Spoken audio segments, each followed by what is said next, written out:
वेदान्तलक्ष्मणमुनीन्द्रकृपात्तबोधम् तद्वादयुग्मदरदीरुहभृङ्गराजम् त्रय्यन्तयुग्मदरभूरिपरिष्मन्तम् श्रीरङ्गलक्ष्मणमुनिम् शरणम् प्रपद्ये श्रीमद्वेदान्तरामानुजमुनिकरुणार्धवेदान्तयुग्म श्रीमच्छ्रीवासयोगीश्वरगुरुपदयोरर्पितस्वात्मभारम् श्रीमच्छ्रीरङ्गनाथाह्वय मुनिकृपया प्राप्तमोक्षाश्रमन्तम् श्रीमद्वेदान्तरामानुजमुनिपरम् संस्कृतेन्द्रम् देवाधिनाथकमलावृतमेघपूर्वान् दीप्तान्तराम् मूलभूषणनाथमुख्यैः रामानुजप्रभृतिभिः परिभूषिताग्राम् गोत्रीम् जगन्ते गुरुपङ्क्तिमहम् प्रपद्ये यस्मादस्माभिरेतद्यदिवदिगदितप्राक्तनप्रक्रियोद्यत्कर्म ब्रह्मावमुचिप्रभवबहुफलम् सार्थमग्राहिशास्त्रम् तम् विश्वभेदविद्या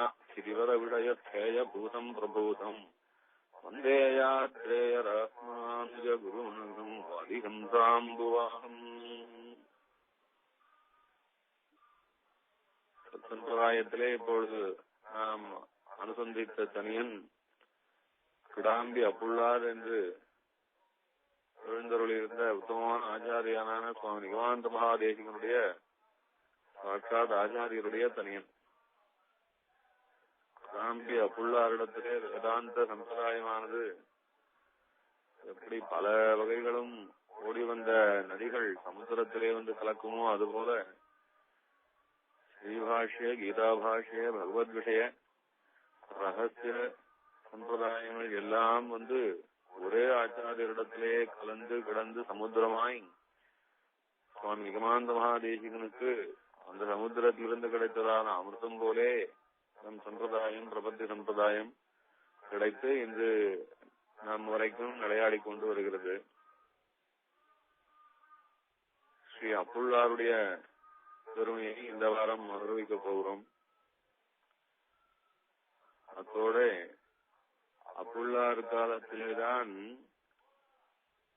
இந்த பிரபத்தி சம்பிரதாயம் என்று இதே பெயரோட பிரபன்னர்கள் என்று இதே பெயரோடையே இந்த பிரபத்தி சம்பிரதாயத்தை விட்டு பிரிந்து போனவர்கள் யார் பிரிந்து போனார்கள் என்று போன வாரம் பார்த்தோம். அது ஏன் பிரிந்து போனார்கள் என்றும் அவசியம் தெரிந்து கொள்ள வேணும். அப்பொழுதுதான் நம்முடைய சம்பிரதாயம் எப்படி அந்த பாஷ்யக்காரருடையதான திருவடியை பற்றி கொண்டு அவருடைய சித்தாந்தமான சரணாகதி சம்பிரதாயத்தை கொஞ்சம் கூட குலைக்காம மிகவும் விசுவாசத்தோட அந்த சரணாகதியே நமக்கு பற்று என்று நாம் அனுஷ்டித்துக் கொண்டு வருகிறோம் என்றும் தெரிய வரும்.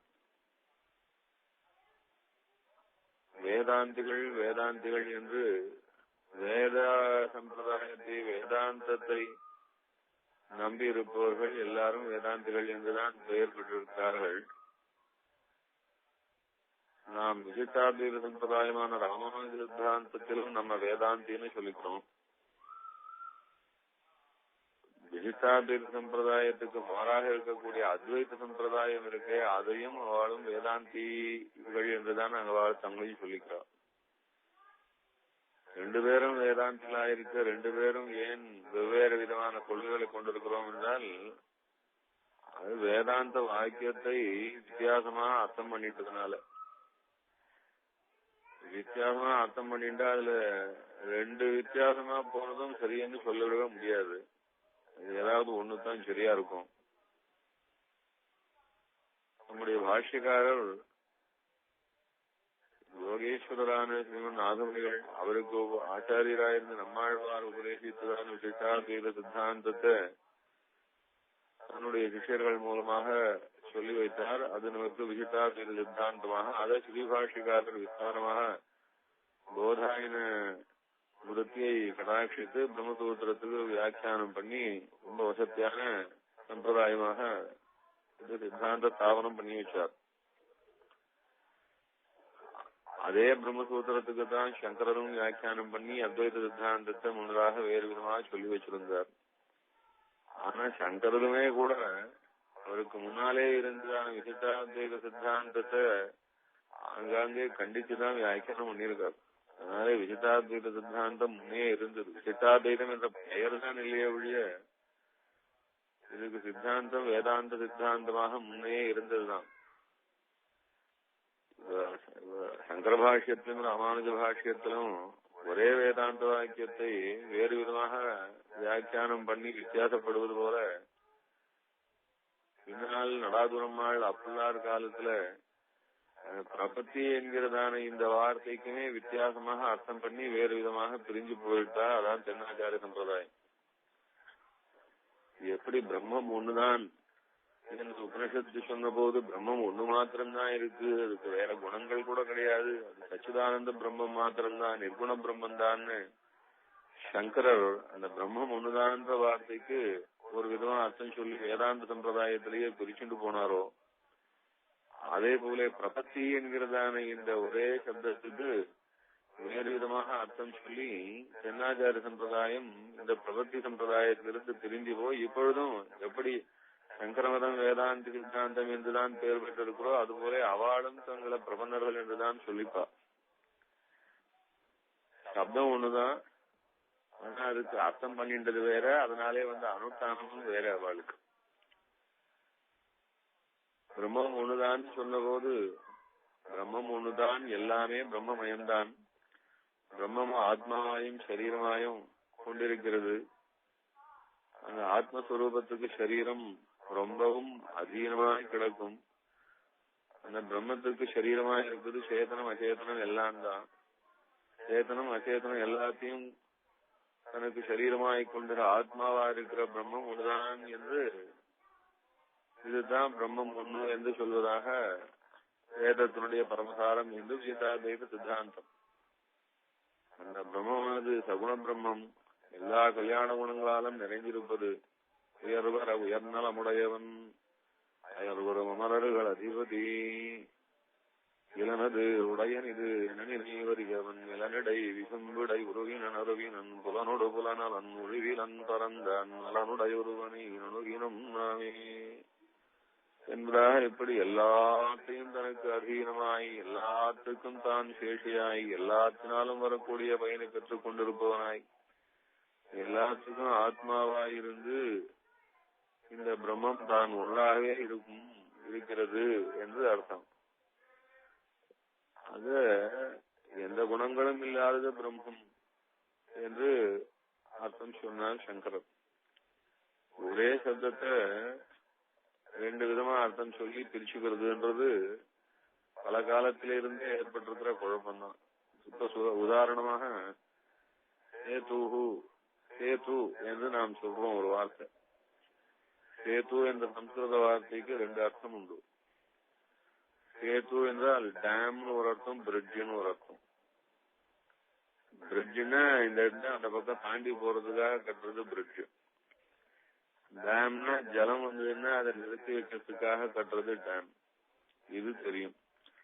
இந்த டேம் பிரிட்ஜ் ரெண்டுத்துக்கும் சம்ஸ்கிருதத்துல ஒரே வார்த்தை சேது என்பதாக. அது இடத்தை வச்சு அர்த்தம் பண்ணிக்கணும். உபனிஷத்து சொல்லித்து பகவான சேதுன்னு சொல்லித்து, ஏஷ சேதுரு விசரணா ஏஷாம் லோகானாம் அசம்பேதாய என்பதாக சொல்லும். பகவான் சேது, அவன் ஆச்சரியமான சேது என்று சொல்லிட்டு. சேதுனா என்ன? எப்படி சேதுவானது இந்த கரையிலிருந்து அந்த கரைக்கு போவதற்கு உதவுறதோ அதுபோல ஜீவாத்மாக்கள் இந்த கரையிலிருந்து அந்த கரைக்கு போவதற்கு உபயோகமாக இருக்கக்கூடியவன் சேது பகவான், அவன்தான் சகுண பிரம்மம் என்று அர்த்தம் சொன்னார் சங்கர்.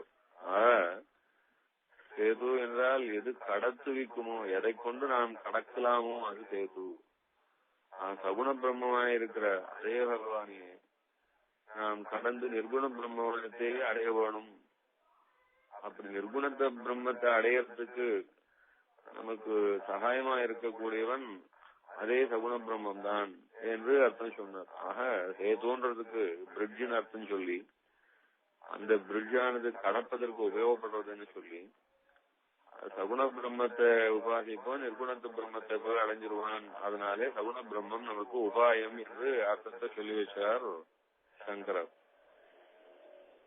சேது விதானாலோ ஏகாம் லோகானாம் அசம்பேதாய என்று அந்த இடத்துல சேது என்பதற்கு தாற்பயம் டேம் என்ற அர்த்தம். டேம் எப்படி எப்படி உறுதியாக நின்று ஜலத்தை எல்லாம் ஒரு ஓடி வர ஜலத்தை அப்படியே நிலைப்படுத்தி கொடுக்கிறதோ, எப்படி தான் கலங்காம நின்று அந்த ஜலம் எவ்வளவு வேகமா வந்தாலும் அதை கட்டுப்படுத்தி ஒரு நிலைப்படுத்தி கொடுக்கிறதோ, அது போல பகவான் தான் ஒரு காலத்திலும் கலங்காமல் இருந்து எல்லா லோகங்களையும் கலக்காமல் ஒருபடியாக பிடித்து நிறுத்தி வச்சிருக்கிறவன் பெருமாள். அதனால இப்படி எம்பெருமானுடையதான இந்த தைரியத்தை சொல்றது, ஒருபடிப்பட்டிருப்பவன் ஒன்னாலும் கலங்காமல் இருக்கும், எல்லாம் தன்னையே ஆசிரியத்து அதனாலே தான் நிலை பெறும்படியா இருக்கக்கூடியவன் எம்பெருமான். அதனாலே இந்த இடத்துல சேதுர் விதனா என்றால் 7ஆம் லோகானாம் அசந்தேதா, இந்த லோகங்கள் எல்லாம் நிலை பெற்றிருப்பதற்கு நிலைக்களமாயிருப்பவன் பெருமாள் என்ற அர்த்தம் என்று வியாக்கியானம் பண்ணுவார். இப்படி எதுக்காக உதாரணத்துக்கு சொன்னேன், பிரம்மம்னு சொன்னா ஒண்ணுதான் பிரம்மம்னு சொல்லச்சே, ஒன்னை தவிர எதுவும் கிடையாதுன்றதுனாலே பிரம்மத்துக்கு குணமும் கூட கிடையாது, லோகமெல்லாம் மாயைதான், இது ஒண்ணும் இல்லை என்று சங்கர அர்த்தம் சொன்னார். பிரம்மம் ஒண்ணுதான் சொல்லச்சு, எல்லா உலகங்களையும் தனக்கு சரீரமாய் கொண்டிருக்கிற பிரம்மம் ஒண்ணுதான் பாஷிகாரர் அர்த்தம் சொன்னார். இதனாலே அங்க வேதாந்த சம்பிரதாயம் பிரிந்து போச்சு. அதுல அவளும் வேதாந்திகள் தான் இன்னைக்கும் சொல்லிப்பா, நாமும் வேதாந்திகள் தான் இன்னைக்கும் சொல்லிப்போம். அதே போலதான் பிரபத்தி சம்பிரதாயத்திலையும் பிரபன்னர்கள் என்று சொல்லிக்கொண்டே பிரிஞ்சு போனவா உண்டு. தென்னாச்சாரிய சம்பிரதாயம் போன வாரம் சொன்னோம். பாஷிகாரருடைய ரொம்ப ஆச்சரியமான சிஷியர் புல்லான், திருத்துறைப்பிரான் புல்லான். பாஷிகார சிஷியர்ல 4 பேர் பிரதானம் என்று பாஷிகாரரே காட்டி கொடுத்தார். அது புல்லான், கடாம்பியாச்சான், நடாதூராழ்வான், முதலியாண்டான்னு 4 சிஷியாள். அந்த 4 சிஷியாள்ல கடாம்பியாச்சான் தான் பிரதானமாக ஞான புத்திரராக, பாஷ்யக்காரருடைய சரம திருமேனிக்கு கைங்கரியம் பண்ண புத்திரராக, பாஷ்யக்காரருக்கு பிறகு அவர்தான் பிரதான ஆச்சாரியராக இருப்பார் என்று பாஷ்யக்காரரே காட்டி கொடுத்த ஏற்பட்ட உத்தமமான புல்லானுடைய திருவடிவாரத்திலே எங்களாழ்வான் என்கிற ஆச்சாரியன், அவர் புண்டரீகாட்சர் என்ற திருநாமம், அவரை ஆசிரியிச்சு எங்களாழ்வான் என்கிற ஸ்ரீ விஷ்ணு சித்தர் என்ற திருநாமம், புண்டரீகாட்சர் என்று அவர் எழுந்துள்ள ஊர் பெருமாள் திருவள்ளரில் ஸ்ரீ விஷ்ணு சித்த பதபங்கஜ சங்கமாய விஷ்ணு சித்தர் என்கிற எங்களாழ்வான் எல்லா இடத்திலே ஆசிரியிச்சார். அவரிடத்திலே நடாதூரம்மாள் ஆசிரியிச்சார் என்று பார்த்தோம். இப்படி விஷ்ணு சித்தர் என்கிற எங்களாழ்வான், அவருடைய சிஷியரான நடாதூரம்மாள் என்று இந்த பரம்பரையானது ஸ்ரீபாஷ்ய பரம்பரையாக பாஷ்யக்காரருடையதான ஸ்ரீபூக்கிய அப்படியே சொல்லக்கூடிய பெருமையோட இருந்த பரம்பரை இது என்று பார்த்தோம். இந்த பரம்பரைக்கு இருக்கிற பெருமையில தான் சின்னாச்சாரியாளாக உருவெடுத்த அவர்கள் கூட முன்னே சொன்னேன், பாஷ்யக்காரருடைய திருத்தம்பியான எம்பாருக்கு சிஷ்யரா இருந்தார் பட்டர். அந்த பட்டருடைய சிஷ்யராக நஞ்சியர் இருந்தார். அந்த இவாளெல்லாம் கொஞ்சம் கூட வித்தியாசமான சம்பிரதாயத்தை பேசவே இல்லை. அவ கிரந்தங்கள் எல்லாம் இந்த வடல சம்பிரதாயம் போலயே தான் அவ கிரந்தங்கள் எல்லாமும் இருக்கு. அந்த நஞ்சியருக்கு சிஷ்யரா இருந்தார் நம்பிள்ளை. அவர் பிரவச்சனம் பண்ணுவது ரொம்ப அத்தியுதமாக இருக்கும். பகவத் விஷயத்தை பிரவச்சனம் பண்ணதே ரொம்ப ஆனந்தமா இருக்கும் என்பதாக சொல்லுவா. அவருடைய பிரவச்சனத்தை கேட்டா பிரவச்சனம் போக்கியமா இருக்கு, பெருமாள் கூட அவ்வளவு போக்கியமா இல்லைன்னு அந்த காலத்திலே நினைப்பாளாம். அப்படி சொல்லுவா. நம்பிள்ளை ஸ்ரீரங்கத்துல அந்த சந்திரபுஷ்கரணிக்கரை பக்கத்திலே பொன்னை மரம் என்றா சொல்லுவா. அங்கிருந்துதான் பிரவச்சனம் பண்ணுவாராம். ஏன்னா அங்கதான் பராசர பட்டருக்கு பிரவச்சனம் பண்ணுவார், அங்க நஞ்சியர் அங்க பிரவச்சனம் பண்ணினார். அதனாலே நம்பிள்ளையும் அங்கேயே பிரவச்சனம் பண்ணுவாராம். அந்த பிரவச்சனத்தினுடைய ஆனந்தத்திலே பெருமாள் புறப்பாடு நடந்தால் கூட காலக்ஷேபத்துக்கு இடைஞ்சலா பெருமாள் என்றாரே நினைப்பாளாம். அந்த மாதிரி ஜனங்கள் அந்த நம்பிள்ளையனுடைய பிரவச்சனத்தை நம்பெருமாளுடைய சேவையை காட்டிலும் நம்மளுடைய பிரவச்சனம் ரொம்ப ஆனந்தமா இருக்கு என்று நினைப்பார்கள் என்று புத்தகத்துல எழுதி வச்சிருக்கார். காலக்ஷேபத்துக்கு இடைஞ்சலா பெருமாள் எழுறாருன்னு சொல்ற அளவுக்கு அவருடைய பிரவச்சனம் போக்கியமா இருக்கும்னு சொல்றா. அந்த அவர் போக்கியமா இருப்பது எதனாலன்னா ரொம்ப உணர்ச்சி வசப்பட்டு ஜனங்களையும் உணர்ச்சி வசப்பட வச்சு அந்த வேதாந்த சாஸ்திரத்தினுடைய சுவாரஸ்யத்தை அவ்வளவு அழகா சொல்லி பெருமாளுடையதான கல்யாண குணங்களை அனுபவிச்சு சொல்லச்சே பெருமாளுடைய கல்யாண குணம் கருணாமூர்த்தியான சர்வேஸ்வரனுடையதான கருணை வெள்ளத்திலே நாம் எல்லாம் அகப்பட்டு இருக்கோம். நமக்கு ஒன்னாலும் ஒன்றும் குறைவில்லை. நமக்கு பெருமாள் நிச்சயம் தன்னுடைய மோகராமராஜ்யத்தை கொடுக்கதான் போறார். ஆனா நாம் அனுஷ்டிக்கிறது பிரபத்தின்னு ஒண்ணு உண்டே என்றால் அது ஒரு வியாஜமே கிடையாது. பிரபத்தி என்பது ஒரு சொல்ப காலத்திலே பெருமாள் கொடுத்த சரீரத்தை கொண்டு, பெருமாள் கொடுத்த பேச்சை கொண்டு, பெருமாள் நினைக்கிறது கொடுத்த, பெருமாள் கொடுத்த மனசை கொண்டு ஏதோ நாம் செய்யும் போது நாம் பிரபத்தி பண்ணினோம் என்று நினைச்சிடக்கூடாது. அந்த பிரபத்தி என்பது ஒரு பெருமாளுடைய கருணைங்கிறதான சமுத்திரத்துக்கு முன்னே ஒரு சின்ன அல்ப துரும்பு போல வியாஜம். அது ஒரு வியாஜம்னு நினைச்சிடக்கூடாது என்று விசேஷமாக பிரவச்சனம் பண்ணுவார்.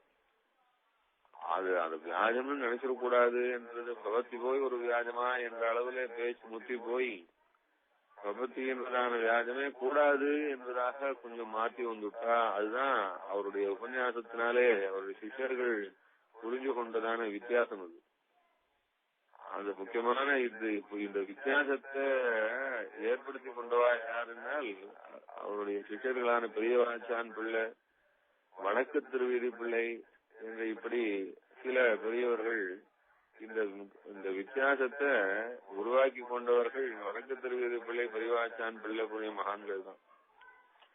பெரியவாச்சான் பிள்ளை பின்னால் சுவாமி நிகமாந்த மகாதேசிகனும் பிரபத்தியை பற்றி நன்னா தெரிந்து கொள்ள வேண்டும் என்று பிரார்த்தித்து அதனாலே சுவாமி தேசிகன் பெரியவாச்சான் பிள்ளைக்கு பிரபத்தி என்றால் இப்படிதான் பிரபத்தி ரகசிய சம்பிரதாயமாக கடாம்பி ஆச்சான் சிஷ்ய பரம்பரையிலே வந்திருக்கிற பாஷ்யக்காரருடைய திருவுள்ளம் இதுதான் பிரபத்தின்னு பெரியவாச்சான் பிள்ளைக்கு விளக்கி ஞாச திலகம் ஞாச விஞ்சதி என்கிற கிரந்தங்களையும் எழுதி கொடுத்து பெரியவாச்சான் பிள்ளை தெளிவிச்சார். பெரியவாச்சான் பிள்ளையை தெளிவித்தார் என்று குரு பரம்பரையிலே பார்க்கிறோம். ஆனா இந்த பெரியவாச்சான் பிள்ளையோட கூட நம்பிள்ளையிடம் காலக்ஷேபம் பண்ணியிருந்த வடக்கு திருவீதி பிள்ளை என்பவர் கடைசி வரைக்கும் அவருக்கு இந்த தெளிவு ஏற்படவே இல்லை. அவர்தான் இந்த பிரபத்தி சம்பிரதாயத்தை வித்தியாசமா பிரிச்சுட்டு போனவர். அவர்தான் ஈடு என்கிறதான பிரபந்த கிரந்தத்தையும் சாதிச்சிருக்கிறவர் திருமாய்வழிக்கு வியாக்கியானமா. நாம ரெண்டு பரம்பரைய கொஞ்சம் மனசுல வச்சிருந்தோம்னா தெரியும் இந்த வித்தியாசம். ஸ்ரீபாஷிகாருடைய பிரதான சிஷ்யரான பிள்ளான், பிள்ளானுடைய பிரதான சிஷ்யரான விஷ்ணு சித்தர் என்கிற எங்களாழ்வான், எங்களாழ்வானிடத்திலே அன்வயிச்சு நடாதூர் ஆழ்வான் ஸ்ரீபாஷ்ய பிரவச்சனம் ஆச்சரியமா பண்ணிட்டு இருந்தார் காஞ்சிபுரத்துல. இப்படி இந்த ஆச்சாரிய பரம்பரையில ஸ்ரீபாஷிகாரர், பிள்ளான், எங்களாழ்வான், நடாதூரம்மாள் என்று இந்த பரம்பரையை பார்த்தோம். இதே சந்தர்ப்பத்துல பாஷிகாருடைய தம்பியாவும் சிஷ்யராகவும் இருந்த எம்பார், அவருடைய சிஷ்யன பராசர பட்டர், அவருடைய சிஷ்யர் நஞ்சியர், அவருடைய சிஷ்யர் நம்பிள்ளை என்ற ஒரு பரம்பரை. எல்லாரும் பெரிய மகான்கள். ஆச்சரியமா பாஷிகார சித்தாந்தத்தை பிரவச்சனம் பண்ணிட்டு இருந்தா ரொம்ப புல்லரிக்க வைக்க முடியாததான பிரவச்சனங்களா இருக்கும். ஸ்ரீ வைஷ்ணவர்களுடையதான திரள் அந்த காலத்திலே ரொம்ப கொடுத்து வைத்த திரளாக ஆச்சரியமாக பகவத் காலக்ஷேபங்கள்லாம் கேட்டுண்டு வைஷ்ணவம் குறையாம இருந்துட்டு இருந்தது. இதுல ஸ்ரீபாஷ்யம், கீதாபாஷ்யம் இப்படியான விஷயங்கள்லாம் ரொம்ப கேட்டா இவர்கள்தான் கேட்கணும் அப்படின்னு சொல்லும்படியான பெருமையோட இருந்தார் நடாதுரம்மாள். அதே சமகாலத்துல அங்க நம்பிள்ளை ஸ்ரீரங்கத்துல, நடாதுரம்மாள் காஞ்சிபுரத்துல, நம்பிள்ளை ஸ்ரீரங்கத்துல பகவத் விஷயம்னா நம்பிள்ளை போலே சொல்ல முடியாது என்று அவ்வளவு தேன் சொத்துமதான பிரவச்சனங்களை பண்ணிட்டு இருந்தார் நம்பிள்ளை. இந்த நம்பிள்ளையிடம் ஆசிரியச்சார் வடக்கு திருவீதி பிள்ளை. நம்பிள்ளிடத்திலே இவ்வளவு ஆச்சரியமா பகவத் விஷயங்கள்லாம் காலக்ஷேபம் கேட்டிருந்தாலும் அவருக்கு ஸ்ரீபாஷ்யம்னு கேட்கணும்னா அது நம்பிள்ளையிடம் கேட்கறத விட நடாதுரம்மாள் இடத்துல கேட்டா தான் ரொம்ப வசதியா இருக்கும்னு நடாதுரம்மாள் இடத்துல ஸ்ரீபாஷ்யம் பிரபஞ்சனம் பண்ணிட்டு இருந்தார். அப்பதான் நடாதுரம்மாள் இடத்துல அப்புள்ளாருடைய சுதர்சன சூரி பட்டருடைய தம்பியினுடைய வம்சத்தை சேர்ந்தவர், ஸ்ரீரங்கத்துல இருந்தவர். இங்க காலக்ஷேபம் பண்ண சுதர்சன சூரியன். அது போன வாரம் பார்த்தோம். அந்த சுதர்சன சூரி தான் அப்படியே ஸ்ருத பிரகாசிக என்கிறாரா அத்தியுதமான கிரந்தத்தை சாதிச்சார் என்று பார்த்தோம். அப்புள்ளார் சுதர்சன சூரி வடக்கு, இப்ப சொன்ன வடக்கு திருவீதி பிள்ளை தென்னாச்சாரிய சம்பிரதாயத்துக்கு மூலகர்த்தாவா இருந்த வடக்கு திருவீதி பிள்ளைன்னு சொன்னதெல்லாம் நடாதுரமாளத்துலதான் காலக்ஷேபம் பண்ணார். நடாதுரமாளத்திலே காலக்ஷேபம் பண்ணிருக்கே கூட நடாதுரமாள் ஸ்ரீவாச பிரோஜனம் பண்ணும் போது அந்த பிரபத்தி சம்பிரதாயத்தினுடைய ஏற்றத்தை சொன்னதெல்லாம் அது வடக்கு திருவீதி பள்ளிக்கு சரிபடல. நம்ம ஆச்சாரியன் அங்க நம்பிள்ளை சொல்லச்சே பிரபத்திங்கிறது ஒரு வியாஜமானு சொல்லி வச்சிருக்கச்சே இவர் பிரபத்தி தான் வியாஜம்னு சொல்றாரேன்னு இவரை சரிபடல. அவருக்கு இருந்தாலும் காலக்ஷேபம்லாம் ஸ்ரீபாஷ்யத்தை சம்பூர்ணமா பண்ணிட்டு போனார். போனதுக்கு அப்புறம் நடாதுருமாளிடத்துல அவளுக்கு விசுவாசம் இல்லாம இருந்ததுனால நடாதுருமாளை பத்தி ஒரு அக்ஷரம் கூட வீட்டுல எழுதல. எத்தனையோ பேர் எழுதி வச்சிருக்காரு, எத்தனையோ பேர். அந்த காலத்துல இருந்து நிறைய மகான்கள், அதுல பிராமணாள் அபிராமணாள் பெண்கள் உட்பட எத்தனையோ பேர் வீட்டிலே குறிச்சு வச்சிருக்காரு. தான் காலக்ஷேபம் பண்ண தன்னுடைய சதாச்சாரியரான நடாதுரம்மாளையோ இல்ல நடாதுரம்மாளுடைய தானே அவா அப்பாவை பத்தியோ இல்ல அவா இன்னும் கேட்டானா நடாதுர ஆழ்வான் பாஷிகாருடைய திருவடியிலேயே இருந்து முதலையாண்டான் போலேயே அச்சான் போலேயே பிள்ளான் போலேயே இருந்து நடாதுர ஆழ்வானை பத்தி ஒரு அக்ஷரம் கூட நடாதுர ஆழ்வான் ஒருத்தர் இருந்தா போல காட்டிக்கல வீட்டுல.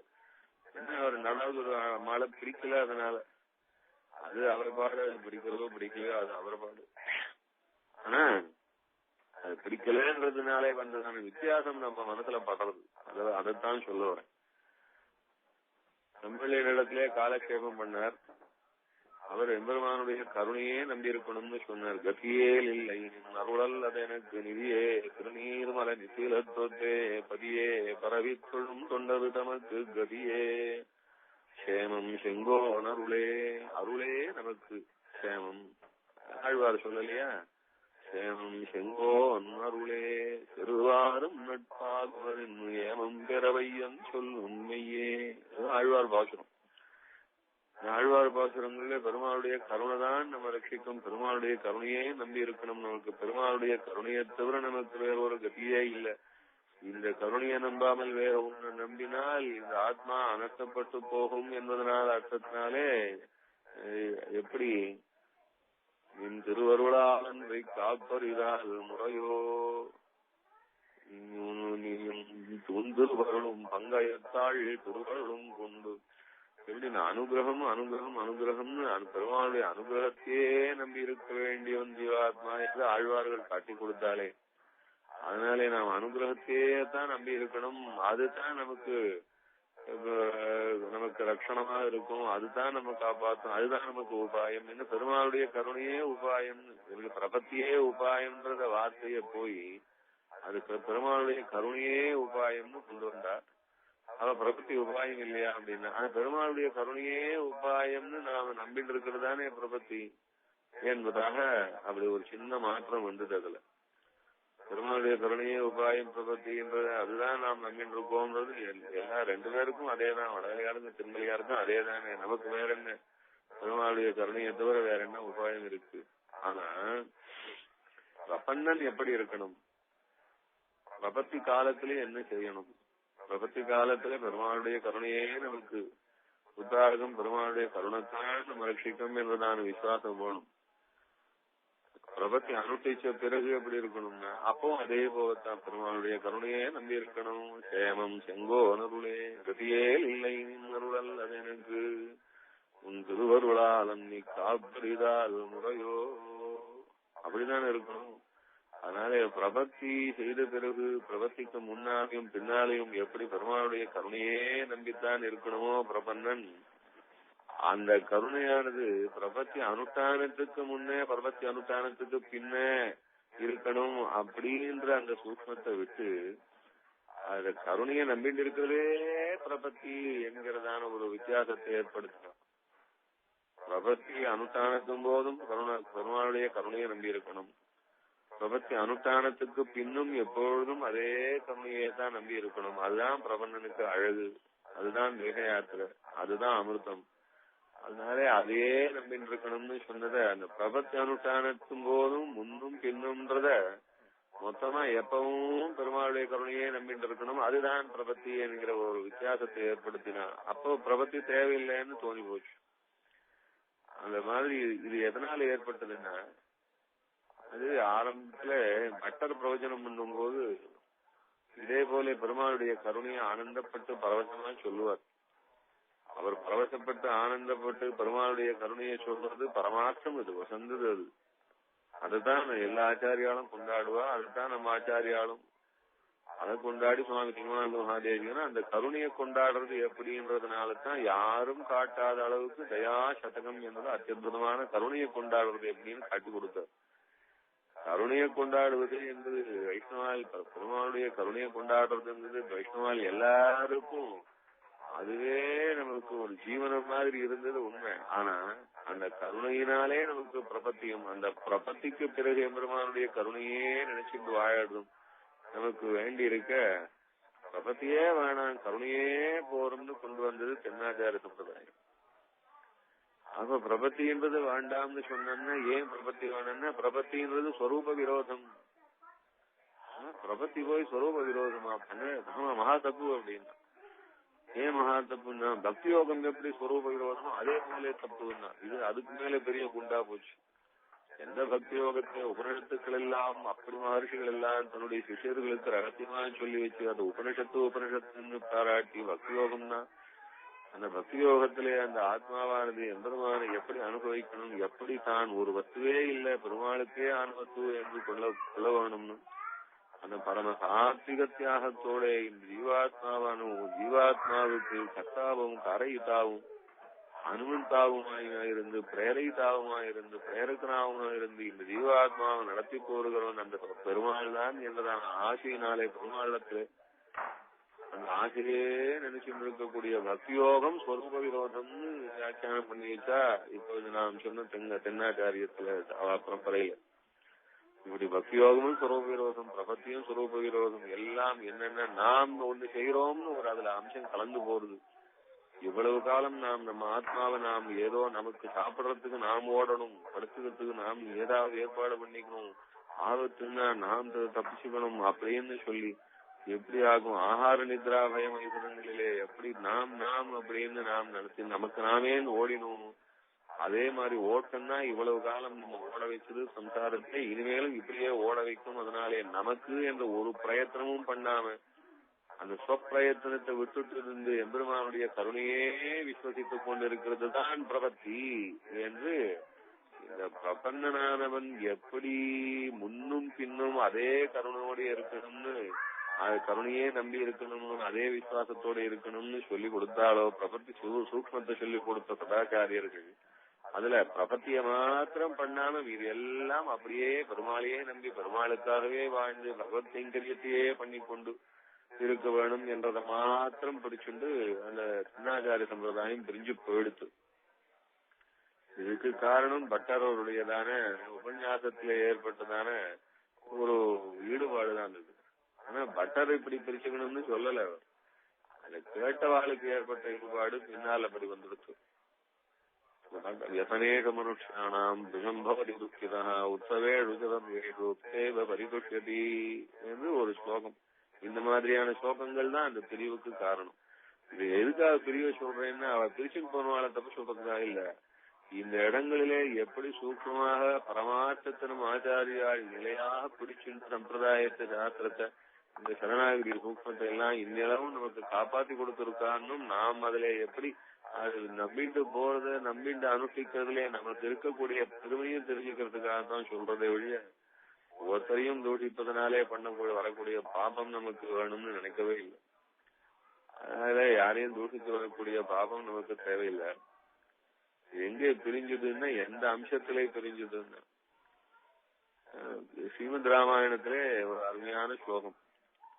சக்கரவர்த்தி திருமகன் எப்படி இருப்பாருன்னா ராமன்னா எப்படி இருப்பாருன்னா அந்த ஜனங்கள்லாம் ராமா ராமா ராமா ராமோ ராமோ ராம இது பிரஜானாம் அபவன் கதான்னு ராமனுடையதான சௌந்தரியத்தையும் கல்யாண குணங்களிலேயும் அவன் பிரஜைகளிடத்திலே காட்டின அன்பிலேயும் எல்லாவற்றினாலும் அப்படியே தன்னமறந்து ராமாராமான்னு அயோத்தியிலே ஜனங்கள் அப்படி இருந்தா. பெருமாள் எப்படி இருந்தார்னா அதுல நிறைய விஷயங்கள் சொல்ற. அந்த ராமன் எப்படி ஜனங்களுக்காக வாழ்ந்தார்னு சொல்றது. அயோத்தியா காண்டத்திலே முதல் 2 சர்க்கம் ஆண்டவன் திருக்குழந்தை ஆண்டவன் சாதிக்கும் போது ராமாயணத்திலே ராம கல்யாண குணங்களை அனுபவிக்கணும்னா அது அயோத்தியா காண்டத்தை முதல் 2 சர்க்கத்தை வாசிச்சு அதனுடைய அர்த்தங்களை அனுபவிச்சுன்றதா போறோம். தினமும் இந்த 2 சர்க்கத்தையும் வாசிக்கணும். அவ்வளவு போக்கியமா இருக்கு ராமனை பத்தி சொல்லியிருக்காருன்னு திருக்குழந்தையாண்டவன் சாதிச்சிருக்கிறபடி அவ்வளவு அழகான இடம் இது. ராமனை பத்தி சொல்ற இடம் வால்மீகி பகவான் அனுபவிச்சு சொல்ற. அதுல ஒரு ஸ்லோகம், யசனேஷு மனுஷ்யாணாம் பிரிஜம் பவதி துக்கிதः உத்தவேஷு சர்வேஷு பிதேவ பரிதுஷ்யதி. அந்த ஜனங்கள் எல்லாரும் சந்தோஷமா இருக்கணும்னு நினைச்சார் ராமன். அந்த சந்தோஷத்துக்காக அவர் எப்பவும் பிரயத்தனப்படுவார். ஒவ்வொரு ஜனங்களும் அயோத்தியில கோசல ஜனபதத்திலே இருக்கிற ஒவ்வொரு ஜனங்களும் சந்தோஷம், அவ முகத்துல சந்தோஷத்தை பார்த்தா தான் பெருமாள் சந்தோஷப்படுவார். அத்தனை பேருடைய முகத்துல சந்தோஷத்தை பார்த்தா தான் பெருமாள் சந்தோஷமா இருப்பார். அதுல யாராவது ஒருத்தன் முகத்திலே சந்தோஷத்துக்கு குறி இல்லாம இருந்ததுன்னா நிச்சயமா பெருமாள் ரொம்ப வருத்தப்படுவார். ஐயோ அந்த ஒருத்தனை விட்டுட்டோமே, அவனுடைய சந்தோஷத்துக்கு நமக்கு காரணமா இல்லையே, வருத்தம் வந்துடுத்தே அவனுக்குன்னு பெருமாள் நினைப்பாராம் அப்படின்னு சொல்லி. அதனால யார் வருத்தப்பட்டாலும் அந்த வருத்தத்தினுடைய குறிய பெருமாள் முகத்திலையும் பார்க்கலாம். எல்லாரும் சந்தோஷப்பட்டான்னா எல்லாருடைய சந்தோஷத்திலையும் குறியையும் பெருமாள் முகத்திலே பார்க்கலாம். அப்படி இருந்தார் சக்கரவர்த்தி திருமகன் என்று சொல்லும் போது இப்பேற்பட்ட பெருமாள் ஒரு சேத்தன வர்க்கம்னால் சந்தோஷப்பட்டா தான் சந்தோஷப்படுவான். சேத்தன வர்க்கம் கஷ்டப்பட்டதுன்னா அந்த கஷ்டத்திலே தானும் பங்கெடுத்துப்பான். இதுதான் பரமபதனான ஸ்ரீவைகுண்டநாதருடைய திவ்ய கல்யாண குணம் அப்படின்னு பட்டர் அவர் உபன்யாசம் பண்ணுவாராம். இந்த மாதிரி உபன்யாசம் பண்றதுல வந்த குழப்பம் என்னன்னா, வைகுண்டத்திலே இருக்கிற பெருமாள், வைகுண்டநாதனா இருக்கிற பெருமாள் சேத்தன வர்க்கத்தினுடைய கஷ்டத்தை எல்லாம் தன் கஷ்டமா நினைச்சுப்பாரா, இல்ல ராமனா வந்து அவதரிச்சிருக்கச்சே அந்த ஜனங்களுடைய கஷ்டத்தெல்லாம் தன் கஷ்டமா நினைச்சுப்பாரா? வைகுண்டத்துல இருக்கிற பெருமாள் தான் இப்படி இருப்பார்னு அது பெருமாளுடைய கல்யாண குணங்களை சொல்லி அப்பேற்பட்ட பெருமாள் நினைக்கச்சே ராமனை பத்தி சொன்னதெல்லாம் வைகுண்டநாதனிடத்திலே போய் சேர்த்து போட்டா. அதுதான் ஆரம்பம். இதுதான் இந்த தென்னாச்சாரிய சம்பிரதாயம் தெரியறதுக்கு முதல் காரணம் இதுதான். என்ன, அந்த பெருமாள் சக்கரவர்த்தி திருமகன் அந்த ஜனங்களுடைய கஷ்டத்துல எல்லாம் கண்டான்னா தானும் அவர்கள் வருத்தப்படுவார், அவரும் கண்ணீர் விடுவார். அந்த வைகுண்டநாதனும் அப்படிதான் இருப்பாரா? ஆனா வைகுண்டநாதன் அந்த ஜனங்களுடைய கஷ்டத்தை பார்த்து அந்த சேத்தன வர்க்கத்தினுடைய கஷ்டத்தை பார்த்து தான் அவதாரம் பண்றார், அவருக்காக உருகிறார், அதுக்காகத்தான் ரொம்ப பிரியமா நடந்துக்கிறார், அதனால தான் மோட்சம் கொடுக்கிறார் அப்படின்னு. அப்ப ஜனங்களுடைய கஷ்டத்தை கண்டு வைகுண்டநாதன் தானே வருந்தி, ஐயோ இவன் இப்படி வருந்துகிறானே என்று சேதன வர்க்கத்தினுடைய கஷ்டத்தை நினைச்சு பெருமாள் ஜீவனுக்கு மோட்சம் கொடுக்கிறார் அப்படின்னு ஒரு வழியை ஒரு கொள்கையை ஏற்படுத்தினா என்ன ஆச்சு அப்படின்னா, பெருமாளே வருந்தி மோட்சம் கொடுக்கிறார், நாமெல்லாம் ஒண்ணும் செய்ய வேண்டான்னு திருப்பி இந்த பிரபத்தி பண்ண வேண்டான்ற அர்த்தத்துல கொண்டு வந்து இழுத்து விட்டுட்டாரு. அது பெருமாள் வந்து வருந்துறாருன்னு சொல்லக்கூடாது. சர்வேஸ்வரன் எப்படி நிர்மல ஞானானந்த சுரூபனாய் எக்காலத்திலும் பரமானந்த மூர்த்தியாய் இப்படியே ஆத்மாவுமா அவனுடைய ஸ்வரூபமும் அவனுடைய குணங்களும் இது எல்லாமே பொலிந்து கொண்டு ஆச்சரியமாக நிரவதிக பிரம்மமா நிரவதிகமான ஆனந்தத்திலே திளைத்திருக்கிறவன் பிரம்மம்னு சொல்லியிருக்கச்சே ஜனங்களுடையதான கஷ்டத்தை பார்த்து தானும் பெருமாள் வருந்துறாருன்னு அவன் துக்கப்படுறாருன்னு சொன்னா நமக்கு 10 பேருடைய துக்கம் தான் தெரியும்னா பெருமாளுக்கு எல்லா ஜீவாத்மாக்களுடைய துக்கம் தெரிஞ்சதுன்னா பெருமாள் எப்பவுமே துக்கமூர்த்தியாத்தானே இருக்கணும். அது மாதிரி பெருமாளை சொல்ல முடியாது. அதனால ஜனங்களுடைய துக்கத்தை கண்டு பெருமாள் வைகுண்டநாதன் அப்படியே துக்கப்படுறாரு அப்படின்னு சொல்லல, அந்த மாதிரி சொல்லக்கூடாது. அங்க சொன்னது ராமனுடைய கல்யாண குணம். அவன் பெருமாளும் ராமனும் வேறையான்னா, ராமன் தான் அவதரிச்ச போது அவர் ராமன் சக்கரவர்த்தி திருமகனா இருந்த போது, அவன் ஒரு ராஜாவா இருந்த போது, இளவரசனா இருந்த போது அந்த ராஜ்யத்தினுடைய பொறுப்பிலே இருக்கக்கூடியவன் எப்படி அவர் பெருமாள் அவதரிச்ச போது அப்பாவுக்கு எப்படி பிள்ளையா இருக்கணும்னு காட்டினாரோ, அம்மியாளுக்கு எப்படி ஆத்துக்காரரா இருக்கணும்னு காட்டினாரோ, அண்ணாவுக்கு எப்படி தம்பிக்கு எப்படி அண்ணாவா இருக்கணும்னு காட்டினாரோ, அம்மாவுக்கு எப்படி பிள்ளையா இருக்கணும்னு சித்தவை மணியால் முடி துறந்தானே அம்மா என்ன சித்தி கிட்ட கூட எப்படி கௌரவமா இருக்கணும்னு காட்டினாரோ, அது போல பிரஜைகளுக்கு ராஜாவா இருக்கிறவன் ஒரு இளவரசனா இருக்கிறவன் எப்படி பிரஜைகளிடம் இருக்கணும்னு அது உதாரணத்துக்கு நடத்தி காட்டச்சு. எப்படி சொல்றான்னா, அந்த பிரஜைகளுடைய துக்கத்திலே பங்கு கொள்ளக்கூடியவனா இருக்கணும் ராஜா என்ற நான் தர்மத்தை காட்டுற இடம் அது. அந்த தர்மானுஷ்டானம் காட்டுற இடத்தையே அப்படியே எம்பெருமானுடைய நித்திய கல்யாண குணமா சொல்லி பெருமாள்னா ஜீவாத்மாக்களுடைய துக்கத்துகளை எப்பவும் பங்கெடுத்துக்கிறவர்னு சொன்னா பெருமாளுடைய கல்யாண குணத்துல ஜீவாத்மாக்களுடைய துக்கமே எல்லாம் பிரதிபலிச்சதுன்னா எப்பவுமே பெருமாள் துக்க சுரூபமா தான் இருப்பானே தெரியாது, ஆனந்த சுரூபம்னு வராது. அந்த வித்தியாசத்தை புரிஞ்சிக்கல. அதுதான் சுவாமி தேசிகன் எடுத்து காட்டுறார். ரசனேஷு மனுஷியானாம் பிரசம்பவதி துக்கதா என்பது இந்த மாதிரியான கட்டங்கள்ல எம்பெருமானுடைய கல்யாண குணத்தை அது தகுந்த மாதிரி எப்படி அவதார திசையிலே எப்படி பெருமாள் நடந்துக்கிறார் என்பதுதான் காட்டணுமே ஒழிய அவதார திசையிலே சீதை பிரிஞ்சு போயிட்டான் ஒவ்வொன்னு அழுதுட்டு இருந்தாருன்னா அதே மாதிரி பெருமாள் எவ்வளவு எப்பவும் அழுதுட்டு இருக்காருன்னு அர்த்தமான விராட்டு பெருமாள் துக்கப்பட்டார், வருத்தப்பட்டார், அசக்தியா இருந்தார். கண்ணன் கூட உடல்ல கட்டுண்ட போது அழுதார் அப்படின்னா அதுக்காக அழுதார்னா எப்பவும் பெருமாள் அழுவார். ஆனந்தமூர்த்தி எப்படி அழுவார். அதெல்லாம் அவதாரங்களிலே பெருமாள் அபிநயங்கள் எல்லாம் நடத்தி அந்த அவதாரத்துக்கு தகுந்தா போலே நான் அபிநயிச்சத அபிநயத்திலே அழுதுன்னா வாஸ்தவம் அழுகை ஆயிடாது. அபிநயத்திலே அழ வந்தது அப்படி அழுது காட்டி நாம் நன்னாத்தான் அழறோம்னு நினைச்சு அந்த நடிகன் சந்தோஷப்படுவான். அப்படித்தான் அதே போலத்தான் பெருமாளுடையதான கருணையே பிரதானமா இருந்து பெருமாளுடைய கருணையே நம்பி இருக்க வேணும்னு சொன்ன இடத்துல பெருமாளுடைய கருணையானது நம்முடைய துக்கத்தை பார்த்தான் ஐயோன்னு தானும் துக்கப்பட்டு வந்து ரட்சிச்சு கொள்வான். அவன் வஸ்து இல்லையா, நாமும் அவனுக்கு கேடபோதம் இல்லையா, நாம் என்று ஒரு வஸ்து என்று நமக்காக நாம் என்று ஒரு நாளும் கிடையாது இல்லையா என்று இப்படியான தாற்பயங்களிலே பிரபத்தி செய்யக்கூடாது. பிரபத்தி செய்யறதே ஸ்வப்பிரயத்தனமானது. ஸ்வப்பிரயத்தனம்ன்றதே மகா தப்பு. அதனால எப்படி பக்தி யோகமானது ஸ்வப்பிரயத்தனமோ அதே போல பிரபத்தியும் ஸ்வப்பிரயத்தனமாயிடக்கூடாது. அதனாலே பக்தி யோகம் எப்படி ஸ்வரூப விரோதமோ அதே போல ஸ்வப்பிரயத்தனமாக பண்ணக்கூடிய பிரபத்தியும் ஸ்வரூப விரோதம். பக்தி யோகமும் பாவம், பிரபத்தியும் பாவம்னு இப்படி மகா தப்பா ஒரு கொள்கையை கொண்டு வந்து ஸ்தாபிச்சு கொடுத்துட்டா தென்னாச்சார சம்பிரதாயத்துல. இப்ப இவ்வளவும் பிரிச்சு எதுக்காக சொன்னதுன்னா இந்த மாதிரியான கலக்கங்கள்லாம் ஏற்படாம பிரபத்தி என்றால் எப்படி எம்பெருமானுடைய திருவடியை அனன்யகதியாய் பற்றுவது என்பது நம்மாழ்வார் அனுஷ்டிச்சு, நாதமுனிகள் அனுஷ்டிச்சு, ஆளவந்தார் அனுஷ்டிச்சு, பாஷ்யக்காரர் அனுஷ்டிச்சு, இதே போலதான சத் சம்பிரதாயத்திலே பிரபத்தி சம்பிரதாயத்திலே திரானே உன் திருவடியல்லால் எனக்கு என்ன துணை உண்டு என்று அவனிடத்திலே போய் கதறி கேட்டு அவனுடைய அனுகிரகத்தை பெற்றுக் கொண்டு அந்த கருணையே நமக்கு என்னாலும் வாழ்வு என்று பிரபத்திக்கும் முன்னும் பிரபத்தி அனுஷ்டிக்கும் போதும் பிரபத்திக்கும் பின்னாலையும் அந்த கருணையே நம்பி வாழ்வது என்று பிரபந்த சம்பிரதாயம் என்று நம் ஆச்சாரியால் நமக்கு காட்டி கொடுத்திருக்கிற அந்த அழகை தெரிஞ்சுக்கணும்ன்றதுக்காக சொல்லுது. வடக்கு திருவேதி அப்படின்னு சுவாமி அவரும் தானே பெரிய பண்டிதா, அவர் மாத்திரம் தப்பு பண்ணுவார், அவரா தப்பு சொல்லுவார், எப்பேற்பட்டவர் ஈடுலாம் சாதிச்சிருக்காரு அப்படின்னா. ஆமா, சங்கராச்சாரியர் கூட தான் பெரிய பண்டிதர். அவர் என்ன பாஷ்யக்காரர் போல அப்படியே சாட்சாத் வேதாந்த சம்பிரதாயத்தை அழகா ஒரு குரு பிள்ளையாம கொடுத்திருக்காரா? அவரும் தானே மகா பண்டிதரா இருந்து பிரிச்சுட்டு போனாரு இல்லையா? அதே போல மகான்களா இருந்தாலும் மகா பண்டிதர்களா இருந்தாலும் ஏதோ ஒரு வருஷத்தினாலே அவளும் வித்தியாசமான அர்த்தத்தை சொல்லி பிரிச்சுட்டு போறதுன்றது அனாதியாக உண்டு. அதே பிரம்மசூத்திரத்துக்கு மகாந்தர் வேற விதமா பாஷ்யம் பண்ணார், சங்கரர் விதமா பாஷ்யம் பண்ணார், பாஷ்யக்காரர் விதமா ஆச்சரியமா பாஷ்யம் பண்ணார். அதனாலே பாஷ்யம் கண்டங்கள் எழுதி ஆச்சரியமா சொல்றதுனாலயே எல்லாம் சரியா சொல்லுவான்னு கிடையாது.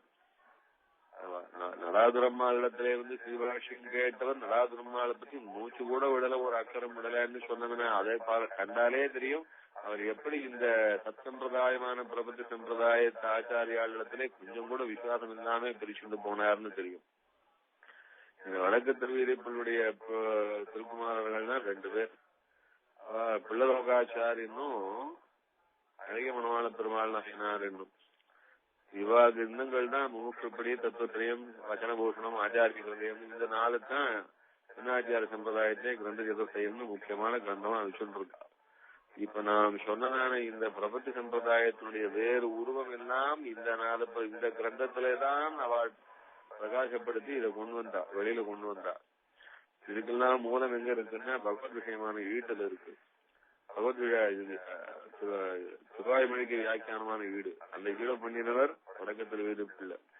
அவர் வீடுன்னு ஏன் பேர் வச்சாருன்னா சுதர்சன சூரியனுடையதான சுத பிரகாசிகைக்கு வீடு இது என்று. அது சம்ஸ்கிருதத்திலே பாஷ்யத்துக்கு வியாக்கியானம்னா அதே போலத்தான் தமிழ் வேதமான திருவாய்மொழிக்கு நாமும் ஒரு ஈடா ஒரு வியாக்கியானம் பண்ணினோம்னு. இந்த ஈட்டை தான் அவருடைய ஆச்சாரியரே ஒத்துக்கல. வழக்கு திருவிழி பிள்ளை பண்ணி காட்டின ஈட்டை அவருடைய ஆச்சாரியரே ஒத்துக்கல. இது ரொம்ப அதிகமா இருக்கு, ரொம்ப உணர்ச்சி வசப்பட்டு சொன்னதெல்லாம் அப்படியே பரமார்த்தமா எழுதி வச்சிருக்காரு வேணும். அது யானை பண்ற கோலாகலமா இருக்கு, பிரபத்தியே வேண்டாம்னு அங்கங்க சொல்லி வச்சிருக்கு.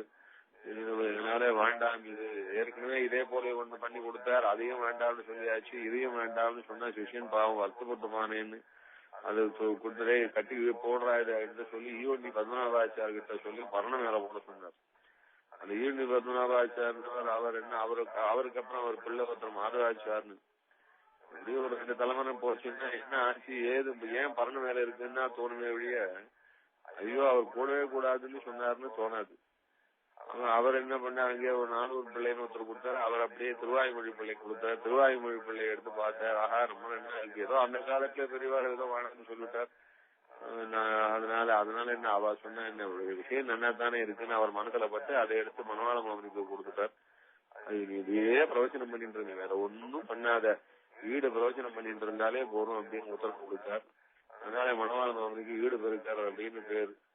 அவர் அப்படியே ஈடு பிரவச்சனம் பண்ணி இப்படியே திருநாச்சாரிய சம்பிரதாயத்துல சரணாகதி இல்லாம போயிடுச்சு. இதுதான் காரணம். இதுல இந்த மனவாள மாமனிக்கு ஆச்சாரியர் ஸ்ரீசைலர் என்கிற ஸ்ரீசைலேச தயாபாத்திரம்னு கூட நீங்களா ரொம்ப பிரசித்தமா கேள்விப்பட்டிருப்பாரு. அந்த திருவாய்மொழி பிள்ளைக்குன்னா ஸ்ரீசைலேசர்னு பேர் இருக்கு. ஸ்ரீசைலேசர்னு பேரு திருவாய்மொழி பிள்ளைக்கு. திருவாய்மொழி பிள்ளை இடத்திலே மனவாள மாமனிகள் ஆசிரிச்சார். அது திருவாய்மொழி பிள்ளை அந்த ஈட்டை எடுத்து மனவாள மாமனி கிட்ட கொடுத்து இதை நீ பிரவச்சனம் பண்ணிடுவோம் நல்லா இருக்குன்னு சொல்லி கொடுத்துட்டார். அந்த திருவாய்மொழி பிள்ளை புலரோகாச்சார கிட்ட ஆசிரிச்சிருந்தார் ஏற்கனவே. இந்த புலரோகாச்சார் தான் இப்ப சொன்னமே இந்த ஈடு பண்ண வடக்கு திருவீதி பிள்ளையோட பிள்ளை. ஆக வடக்கு திருவீதி பிள்ளை, வடக்கு திருவீதி பிள்ளையோட குமார புலரோகாச்சார். அவருடைய அந்த புலரோகாச்சாருக்கு ஒரு தம்பி ஒருத்தர் அழகமனவாள திருவாள் நாயனார்னு. இவாள்லாம் எப்படி இந்த நடாதுரம்மாள் பரம்பரையிலே எப்படி அவளுக்கு ஒரு வெறுப்பு இருந்ததுன்றதை காட்டுறதுக்கு ஒரு இன்சிடென்ட் என்னன்னா அதுதான் ரொம்ப பிரசித்தமான இன்சிடென்ட். இந்த வடக்கு திருவீதி பிள்ளையோட பிள்ளை இருந்தார் பாருங்க, புலலோகாச்சாரன், அவருக்கு தம்பி ஒருத்தர் இருந்தார் பாருங்க. இவன் இந்த அழகிய மனவாள பெருமாள் நாயனார் தான் சுவாமி நிகமாந்த வார்த்தையினோட போய் நீ என்ன பெரிய கவியா, ஒரு நாள் ராத்திரியிலே உன்னால 1000 ஸ்லோகம் பண்ண முடியுமா, என்னால யாருக்கும் பண்ண முடியும், வச்சுக்க பந்தயம் வச்சுக்கலான்னு சொல்லி தேசிகனோட நேர போய் சண்டையை போட்டவர் அவர் தான். அதனாலதான் பாதுகாத நமக்கு அற்புதமான கிரந்தம் நமக்கு கிடைச்சது. அந்த வடக்கு திருவீதி பிள்ளையினுடைய குமாரர்களான இந்த புலலோகாச்சார் இந்த அழகிய மனவாள பெருமாள் நாயனார்ல இந்த அழகிய மனவாள பெருமாள் நாயனார் தம்பி. இவர் தான் சுவாமி தேசிகனோட நேர போய் சண்டையை போட்டு நான் பத கமல கதாசனம் பண்ண முடியும், என்னால உன்னால முடியுமா, நான் பாதுகாத கசனம் பண்றேன் உத்தரவு இருந்தது என்ன என்று ரொம்ப பவ்யமா சாதிச்சு சுவாமி தேசிகன் அன்னைக்கு ஒரே ராத்திரிலே 1000 ஸ்லோகம் பண்ணி கொண்டு வந்து கொடுத்தா இந்த பதகத சாசனம் பண்றேன்னு சொன்னாரு. அத கமல சகசனம் பண்றேன்னு சொல்லி போட்டி போட்டு வந்தாரு. இந்த அழகிமனவாள பெருமாள் 300 ஸ்லோகம் எடுத்துட்டு வந்தார் ராத்திரி.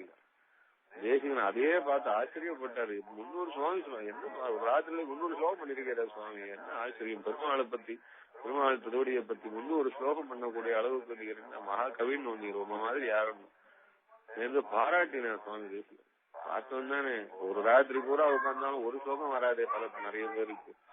அப்படி இருந்துச்சே 10 ஸ்லோகம் இல்ல 100 ஸ்லோகம் இல்ல 300 ஸ்லோகம் பண்ணி எடுத்துட்டு வந்தாரு அவர் அப்படின்னு. அதைத்தான் அந்த குணத்தை தான் பாராட்டினார் சுவாமி தேசிகன். அதான் சூதே சூக்கர யுவதி சுதசதம் அத்தியந்த துர்பரன் செடிதி. அந்த போட்டி போட்டு கொண்டு பொறாமையிலே சுவாமி தேசிகன் இடத்துல அத்தனை பேர் இடத்துல சண்டை போட்ட அந்த எப்பேற்பட்ட ஆச்சாரியர்களிடத்துல சண்டை போட்டு பயம் இல்லாம சண்டை போட்டாரு. இத்தனைக்கும் என்ன எழுதி வச்சிருக்காருன்னா புலலோகாச்சார் தடுத்தாராம். மகானவர் எப்பேற்பட்ட சம்பிரதாயத்துல வந்தவர் அவதார புருஷர், அவர்கிட்ட போய் சண்டை போடாதேன்னு தம்பியை தடுத்தும் கேளாமல் சுவாமி நிகமாந்த மகாதேசிகனிடத்திலே சண்டையை போட்டார் அப்படின்னு குரு பரம்பரையிலே பாக்குறோம். சுவாமி தேசிகனுடைய கல்யாண குணத்தை பார்க்கணும். அங்க என்ன சாதிச்ச சூதே சூக்கர யுவதிக்கு சுதசதம் அத்தியந்த துர்பரம் கட்டிக்கு. நான் எழுதினது பெரிய ஸ்லோகமா சுவாமி, பண்ணி குட்டி போடுறது படபடபடபடான்னு குட்டியும் போடுறது. ஆனா இருந்தாலும் இந்த சக்கரவர்த்திகள் எல்லாம் கொண்டாட முடியாம இந்த பட்டத்து யானை அதெல்லாம் கஜகர்ப்பம்னு சொன்னா ஏதோ ஒரு குட்டி தான் போடுறது, ரொம்ப நாளுக்கு ஒரு குட்டி போடுது. அதனால ஒரு குட்டி போடுறதுனால இழப்பமே இல்லையா, ஒரு குட்டி போட்டாதானே வசதி. அது கொஞ்சமா கொஞ்சமா எழுதிட்டு வந்திருக்கேன் 9 வருஷத்துக்கு இன்னும் நான் பள்ளி குட்டி போட்டா மாதிரி பாதுகாத்து வசதி எழுதிட்டேன் அப்படின்னு. எப்படிப்பட்ட என்ன சுவாமி கருணையை பாருங்க, எவ்வளவு பணியை பாருங்க. ஒரு பாகவதாளத்திலே ஒரே ஒரு அக்ஷரம் கூட தப்பா பேசக்கூடாதுன்ற அந்த அந்த பணிவையும் அந்த பக்தியையும் பாகவத ஸ்ரத்தையையும் அந்த வைஷ்ணவ பக்தியையும் சுவாமி தேசிகெல்லாம் பார்க்கணும். அப்படியாக்கும் அது. இன்றைக்கு இந்த இடத்தை எதுக்கு சொன்னேன்னா, எப்படியாக்கும் இந்த நலாதுருமாள் அப்புள்ளாருடைய சிஷ்ய சுவாமி தேசிகன் காலத்துல இந்த பரம்பரையை துவேஷிச்சுட்டு பிரிஞ்சு போனா இவா சொல்ற எல்லாத்தையும் தப்புன்னு சொல்லிட்டு போனாலே அது யார் சொல்லிட்டு போனான்னு தெரிஞ்சுக்கணும். அதுக்காக தெரிஞ்சுட்டு போனான்னு துவேஷத்தினாலே சொன்னா தேசம் நமக்கு முக்கியம் இல்ல, கொள்கையில பிரிச்சுட்டு போனா பாருங்க. அதுதான் கொள்கையில ஏன் கொள்கையை பிரிச்சுட்டு போனாங்க. இதுதான் கருணையை நம்பி இருக்கணும். நான் சொப்பிரயத்தனமான சரணாகதியை பண்ணக்கூடாது அப்படின்னு அப்படி பிரிச்சுட்டு போனான். அவ பிரிச்சுட்டு போனவா எல்லா அம்சத்தினாலையும் சரியா நடந்துப்பாருன்னா அவளுடைய விருத்தாந்தத்தை பார்த்தோம்னா அவ சொல்றத அவ சரியாவும் சொல்ல மாட்டான்னு தெரியும். நம்பிள்ளையானவர் அவருடைய பிரயோஜனத்தை எல்லாம் நம்ம வாழ்வே பகவானுக்கு இருக்கணும்னு சொல்லி கொடுத்தார். திருப்பி அந்த பரம்பரையை அவங்களுக்கு ஞாபகப்படுத்துறேன். பாஷிகாருடைய திருத்தம்பி எம்பாருடைய சிஷ்யர் பட்டருடைய சிஷ்யர் நஞ்சியர், இவாள்லாம் கொஞ்சம் கூட பிரிச்சவா கிடையாது. அவருக்கு கீழே வந்த நம்பிள்ளை. அவர் பிரயோஜனம் பண்ணும் போது அப்படியே தேர்ந்து சுட்டும் அப்படியே உணர்ச்சி வெள்ளமா இருக்கும். அப்படி அலை மோதும். கேட்கிறவாள்லாம் அப்படி அலை மோதின்னு வந்து கேட்பா. பெருமாள் எழுதினா கூட அவர் பிரவச்சனத்துக்கு பிறகு இறங்கிறா பெருமாள் எழுதாரேன்னு நினைப்பாரா. அந்த மாதிரி பிரவச்சனம் பண்ணுவார் அந்த நம்பிள்ளை. வரலாச்சார்னு பேர் அவருக்கு. அவரிடத்திலே ஆசிரியத்தா இந்த வடக்கு திருவீதி பிள்ளை முதலானவாள்லாம். வடக்கு திருவீதி பிள்ளையோட குமாரர்கள் தான் பிள்ளலோகாச்சார் என்னும் அழகிய மனவாள பெருமாள் நாயனார் இன்னைக்கு தென்னாச்சார சம்பிரதாயத்திலே பிரதான ஆச்சாரியர்களாக அவ சொல்றவா இவா. இந்த வடக்கு இந்த பிள்ளலோகாச்சாருடைய சிஷியர் திருவாய்மொழிகள், அவருடைய சிஷியர் தான் மனோகர மாமனிகள். அப்படி அந்த சம்பிரதாயம் போறது. இதுல அந்த வடக்கு திருவீதி பிள்ளை நம்மள இடத்துல காலக்ஷேபம் கேட்டு இருந்தாரு இல்லையா, அந்த நம்மளுடைய காலக்ஷேபத்துல தன்னை மறந்து நாம் பெருமாளுக்காகத்தான் வாழணும்னு நம்மளை அவ்வளவு அழகா சொல்லிக் கொடுப்போம். அந்த பிரவச்சனத்துல பெருமாளுக்காகத்தான் வாழணும்னு சொல்லச்சே நமக்காக எதுவும் வாழக்கூடாது என்று. அதெல்லாம் உண்மைதான். ஆனா அந்த பிரவச்சனத்துல ஈடுபாட்டுல வடக்கு திருவீதி பிள்ளை நம்முடைய சரீரம் பூராவும் பெருமாளுக்குத்தான், நம்முடைய கை கால் எல்லாம் பெருமாளுக்கு தான். தோல் அவனையெல்லாம் தொழா என் செவியிரண்டும் கேளவரது இம்மொழியே கேட்டிருக்கும். தோல்னா பெருமாளுக்கு, கைனா பெருமாளுக்கு. நான் ஆயுளுண்டே நமோ ஓவாதுரைக்கும் உரையுண்டே அப்படின்னு எப்படி ஆகும். கைகளால் ஆறத் தொழுது உன்னை. கையெல்லாம் எப்படின்னா கையின்னா பெருமாளுக்கு, மூக்குன்னா பெருமாளுக்கு, நாக்குன்னா பெருமாளுக்கு, கண்ணுன்னா பெருமாளுக்கு இப்படின்னு இப்படிதான் வாழணும். இதுதான் வைஷ்ணவன். எத்தனையோ ஜென்மங்கள் இப்படி வாழாம போயிட்டோம். அதனால்தான் சம்சாரத்துல இருக்கும். பெருமாளுக்குன்னு வாழ்ந்தா வாழ்வு, அந்த வாழ்வு தான் நமக்கு வைகுண்டத்திலயும் கிடைக்க போகுது. அதனால பெருமாளுக்காக வாழணும்னு அவர் உபன்யாசம் பண்ணாங்க. அதுல இருந்து அவர் பிடிச்சிருந்தது என்னன்னா, வடக்கு திருவீதி பிள்ளை பிடிச்சிருந்தது என்னன்னா, பொண்டாட்டியோட வாழக்கூடாதுன்னு பிடிச்சிருந்தார். இது சொல்லக்கூடிய விஷயமானு எல்லாரும் நினைக்கலாம். ஆனா இந்த விஷயத்தை வச்சுட்டு வந்த விபரீதத்தை என்னன்னு தெரிஞ்சுக்கணும். அதுக்காக சொல்றோம். அதனால பெருமாளுக்காக வாழுதுன்னா பெருமாளுக்காக வாழ்ச்சு, பெருமாள் விதிச்சிருக்கிறதான சாஸ்திர பிரகாரம்னு வாழ்ச்சு, நமக்கு பிரம்மச்சரியம்னும் கிரகஸ்தனும் வானப்பத்தனும் சன்னியாசம்னும் இந்த வாழ்க்கை இருக்கும் போது அது எதுக்கும் கிரகஸ்தாசிரமத்தை இருக்குச்சு. கிரகஸ்தாசிரமம் இருக்குச்சு. இதே விட்ட கிரகஸ்தாசிரமத்தை ரொம்ப வசத்தியா நாதமுனிகள் எல்லாம் கடைசி தினம் வரைக்கும் இதே மாதிரியா கிரகஸ்தாசிரமத்தை அனுஷ்டிச்சு சந்ததி எல்லாம் உருவாக்கி, இப்படி மகான்களுக்கு சந்ததி பிறந்தாதான் சந்ததியும் மகான்களா இருக்கும்னு பெருமாள் ஏற்படுத்தி கொடுத்ததுனால இந்த கிரகஸ்த தர்மமான விஷயத்த ஐயோ பத்னிய தீண்டவே கூடாது என்றதான உறுதியோட அதே பிரயோஜனம் பண்ணி பத்னிய தீண்டது கூட பகவானுக்கு நாம் பண்ற துரோகம்னு பாவம்னு, அதனாலே பத்னி ஸ்பர்சம் கூடாது அப்படின்னு விதித்த விஷய நிவர்த்தி என்று இதுக்கு ஒரு டெர்மினாலஜி வச்சு இவர் என்ன பண்ணார், இவர் பிரவச்சனம் பண்ண ஆரம்பிச்சார். வழக்கு திருவிது பிள்ளை என்பவர். இப்படி இவர் இதே போல இருந்ததுல என்ன ஆச்சுன்னா இவருக்கு சந்ததி ஏற்படல.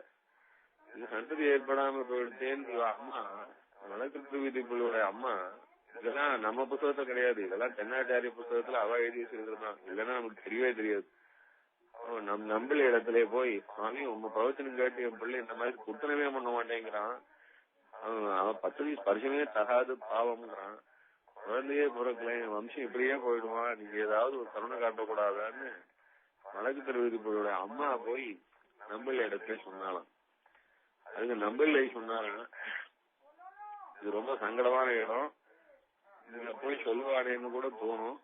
ஆனா இப்படியெல்லாம் ஒரு அது சாஸ்திரத்தை வித்தியாசமா புரிஞ்சுண்டு சாஸ்திரத்தை விபரீதமாக சொல்லக்கூடியவான்றதுக்கு ஒரு ஒரு எப்ப ஒரு ஸ்டாண்டிங் எக்ஸாம்பிளா இது சொல்ற. இதெல்லாம் அவ புத்தகத்துல இருக்கிறதா, நமக்கு இதெல்லாம் ஒன்றும் தெரியாது. நம்ம புத்தகத்துல இதை பத்தி பேசவே மாட்டா பெரியவாள்லாம். அது அவ சமாச்சாரம், அதை பத்தி நான் இதெல்லாம் நம்ம பேசவே கூடாது, பேசுறதுக்கு தகாத விஷயம்னு பெரியவா ஒதுக்கி வச்சிருக்கா. ஆனா இந்த விஷயம் அவ புத்தகத்துல இருக்கிறது தான்.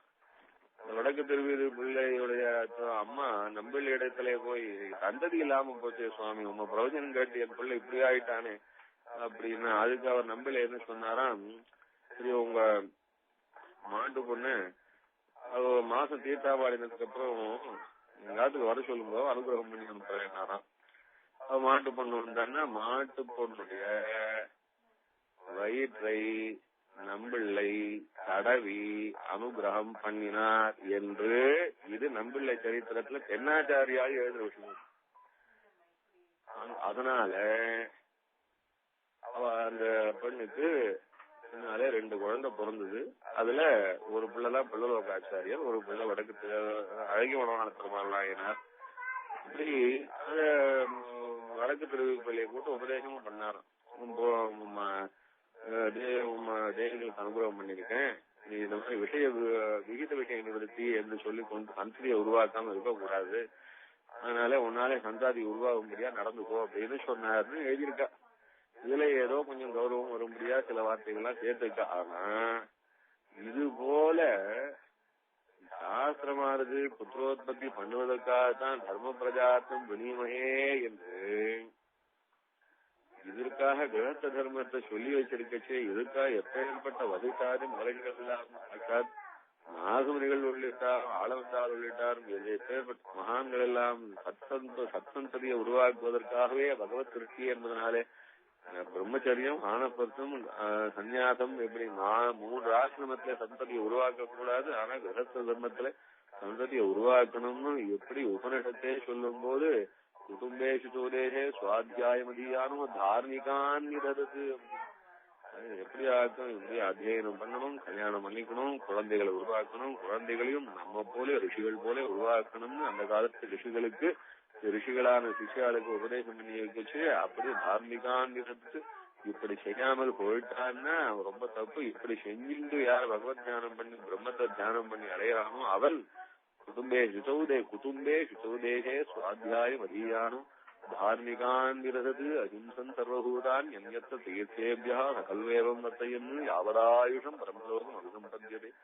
கிரகஸ்த தர்மத்தை நன்னா நடத்தி அப்படியே பிரம்ம தியானம் பண்ணிட்டு இருந்தான்னா அவன் திருப்பியும் போறான்னா மோட்சத்தை அடைஞ்சான்னா நஜ புனராவர்த்ததேன்னு இதையே விசேஷமாக இது கிரகஸ்த தர்மத்திலே இதை செய்யாதவன் பாவியாயும் இவன் குழந்தைய கொலை பண்ண அது சிசுஹத்தி பண்ணவனாயும் இப்படியெல்லாம் சாஸ்திரம் சொன்ன விஷயத்தை போய் ஏதோ ஒரு அருவருப்பினாலே கூடாது என்று இதற்காகவே வாழ்வது என்பது கூடாது என்றுதான் அர்த்தம் மொழி, சந்ததியை உருவாக்க கூடாதுன்னு அர்த்தம் கிடையாது.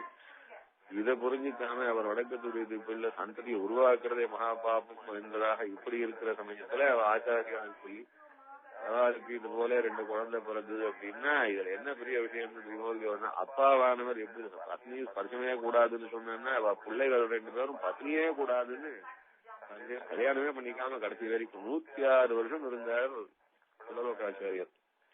106 வருஷம் இருந்தவர், 106 கல்யாணமே பண்ணிக்கலாம். 1305 1205 அவருடைய அவதாரம், 1205 1205 அவதாரம், கொஞ்சம் 1305 1269 சுவாமி தேசிகன்னா அவர் 1203. அதான் 1311 வரைக்கும் இருந்தார். ஆக 106 வருஷம் இருந்தார் சிவலோகாச்சாரியர். அவ்வளவு காலம் இருந்தவர் கல்யாணமே பண்ணிக்கல. அது என்னன்னா அவ அப்பா சொல்லி கொடுத்துட்டார், இதெல்லாம் பத்னி பரிசம் கூடாது, பத்னியே வேண்டான்னு தடுவர். எதுக்காக சொல்றேன், இது போல சாமானிய தர்மங்களிலே கூட வித்தியாசமாக எல்லா சாஸ்திரக்காராலும் ஒத்துண்டு எல்லா மகரிகளும் உபதேசிச்ச விஷயத்துல வித்தியாசப்பட்டு போனவா பிரபத்தி சம்பிரதாயத்திலே வித்தியாசப்பட்டு போனான்றது ஒரு பெரிய அதிசயமே கேது. அவ வித்தியாசப்பட்டு போயிட்டா. அதனால பெரிய சம்பிரதாயம் ஏற்பட்டு அதுல சொன்ன விஷயங்கள்லாம் ரொம்ப வசதியா நிறைய சொல்லியிருக்கு. பெருமாளுக்காகவே வாழ்றதுன்றதுதான் உண்மையான ஒரு வைஷ்ணவனுடைய லட்சணம். அது அந்த லட்சணம் நமக்குன்னா நாமும் பெருமாளுக்காகத்தான் வாழணும். சரணாகதி பண்ணிக்கொண்டு பெருமாளுக்காகவே வாழணும்னா அவ சரணாகதி பண்ணிக்கிறது கூட தப்பு, பெருமாளுக்காகவே வாழ்ந்து பெருமாளே நம்ம ரட்சிப்பார் நினைச்சுட்டு இருக்கணும்னு அப்படின்னு சொன்னா. இப்படி சித்தாந்தமானது இப்படி புரிய ஆரம்பிச்சது. இதுல ரொம்ப முக்கியமான அம்சம் என்னன்னா, இந்த வடக்கு திருவேதி பிள்ளை என்று இப்ப சொன்னோமே அவருடைய திருக்குமாரதான புள்ளலோகாச்சாரியர் இடத்துல வடகுல சம்பிரதாயத்தால் அத்தனை பேருக்கும் ரொம்ப கௌரவம்.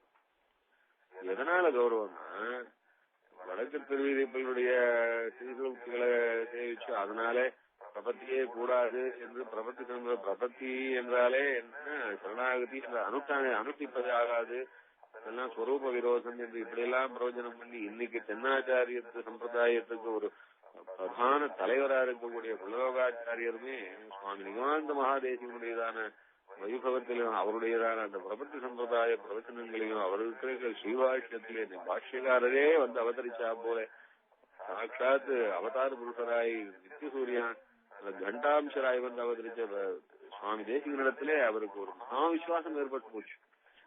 அந்த அப்பேற்பட்ட விசுவாசத்திலே தன்னை காட்டிலும் 64 வயசு சின்ன புள்ளலோகாச்சாரை விட சுவாமி தேசிகன் 64 வருஷம் சின்னவர் இருந்தாலும் அந்த சுவாமி தேசிகன் அந்த 20 திருநட்சத்திரத்திலே சுவாமி அப்படியே பாஷ்யக்காரரே வந்து திருப்பி அவதரிச்சா போல அவர் பிரவச்சனம் பண்ண அந்த விஷயங்களை கேட்டு அன்ன மறந்து வந்து எப்படி அவருடைய தோப்பனார் நடாதுரம்மா இடத்துல வந்து காலக்ஷேபம் பண்ணார் இல்லையா, அதே போல நம்ம தோப்பனார் நடாதுரம்மா இடத்துல காலக்ஷேபம் பண்ணார். அதே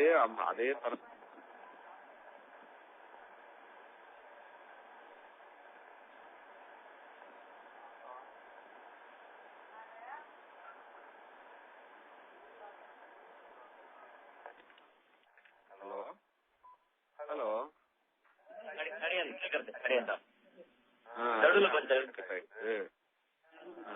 சுவாமி இதுக்கு முன்னாடி வரைக்கும் கேட்டதா?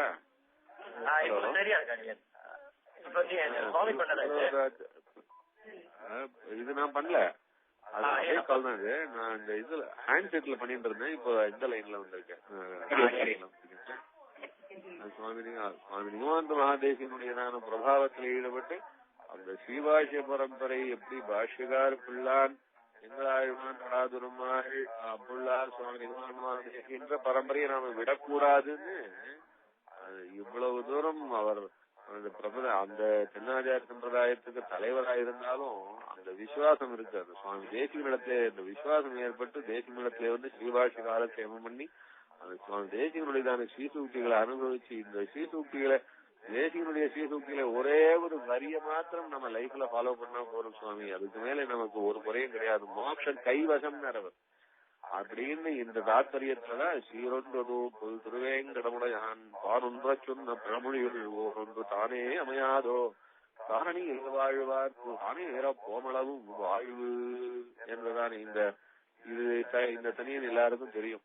நாம இது தேசிகனுடைய தனியனாக தேசிய பிரபந்தம் அனுசந்தானம் பண்ணத்தேவும் தேசிகனுடைய தமிழ் ஸ்ரீ சூக்திகளான ரகசியங்களை அனுசந்தானம் பண்ணத்தேவும் இந்த ரகசியத்துக்கு தனியன் எதுன்னா இந்த புள்ளலோகாச்சார அருளை செய்ததான தனியனை தான். அதனால நாம் எந்த தனியனை ராமானுஜ தயாபாத்திரம் போல தினமும் ஸ்ரீரொண்டு திருவேங்கமுடையான்னு சொல்றோமோ, இந்த ஸ்ரீரொண்டு திருவேங்கமுடையான் பாரொன்ற சொன்ன பழமொழிகள் தனியன் சாட்சாத் புள்ளலோகாச்சாரியர் சுவாமி தேசிகனிடத்திலே பக்தி ஏற்பட்டு அதை பரவசப்பட்டு சாதிச்சது, அதைத்தான் நாம நிச்சயம் அனுசந்தானம் பண்றோம். அதனால நாம் தினம் பிள்ளலோகாச்சாரிய செய்தியே சொல்லிட்டு இருக்கோம்.